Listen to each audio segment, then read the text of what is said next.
Lord is my light and my salvation. The Lord is the stronghold of my life.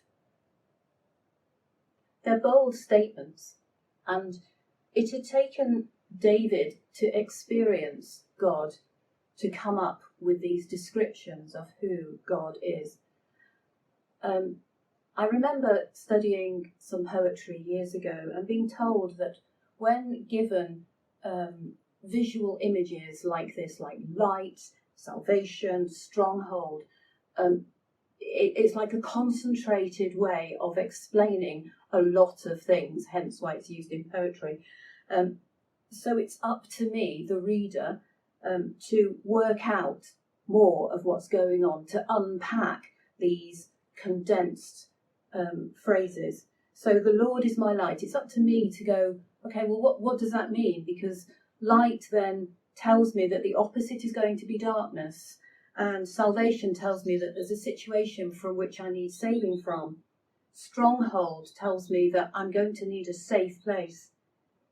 So it causes me to think, where in my life do I experience darkness? Is there an area in my life where I need the light of Christ to shine, to reveal, to uncover, to disperse darkness? Who do I know who desperately needs the light of Christ? Is this the way I can pray for them? Claiming the Lord is your light. What about salvation? What do I need saving from? Are there situations in my life where I'm in trouble? My life's a mess. Is there illness? What about the stronghold? Are there places where I'm afraid, where I feel like I'm on the run? Do I need a safe place to go and rest and be? David repeats, whom shall I fear? Of whom shall I be afraid? To make the point, this is for emphasis, because if I know that the Lord is my light and my salvation, the Lord is the stronghold of my life, then what am I afraid of? David then goes back a little bit and he starts to explain the reasons why he's come to this conclusion. And we have a few examples in the next couple of verses of situations that David has experienced where he has worked out that the Lord is his light, his salvation, his stronghold. And he's talking about the wicked advancing to devour him, the enemies and the foes, and an army besieging him. And it's as though David is going, yes, I know this, and it's because God did this for me then. God did this for me in that situation. And surely this is something that we can learn from. We can take these words of David, the Lord is my light, my salvation, my stronghold, and we can look back on our lives and go, when did God shine his light on a situation and change it completely? When did God save me? What did he save me from? When has God been that safe, strong place? And we can go, yes, God has done that before. He can do that again. This is who God is. And at this point, it's as though David goes, this is God, who God is, but I want to know more, because surely revealing who God is makes us want to know more. There's always more.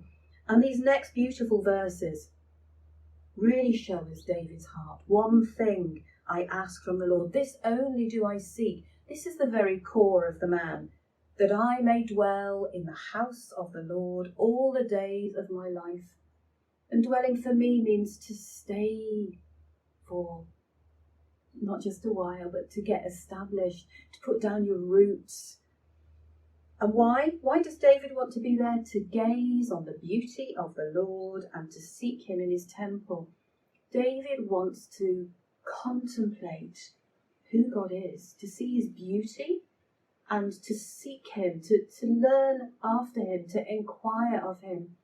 And I think, well, I come to pray to God, and when did I stop and ask God what he was thinking? What what was God feeling this morning? What was he concerned about? And David knows that he, in the day of trouble, he will keep me safe in his dwelling.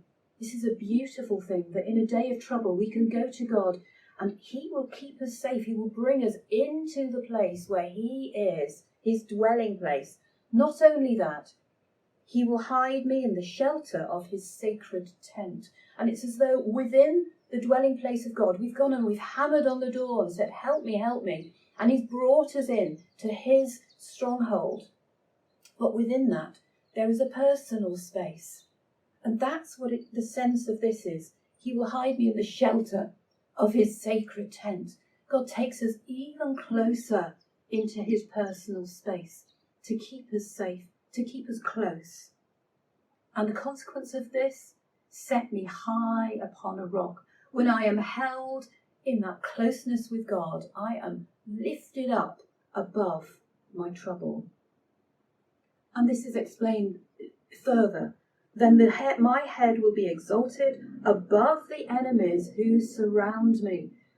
Given this situation, God lifts us up somehow. It's as though we are above the situation. The situation continues. The enemies haven't gone, but we have a different perspective. At his sacred tent.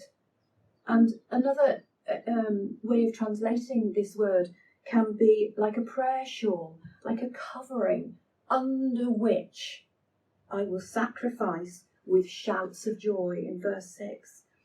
And in that place of intimacy with God, within this sacred place, we've drawn close to God, we've asked him for help, we've drawn closer still to come to know him, to encounter his heart. Within that, I will sacrifice with shouts of joy. It doesn't matter in a way what's going on outside, because I'm inside now and I'm in the presence of God and I can praise my God. I will sing and make music to the Lord. And this is counted as a sacrifice, a shout of joy to God. So for me, I'm coming in with David and saying, Lord, you are my light. You are my salvation. You are my stronghold. Whom shall I fear? Of what? Of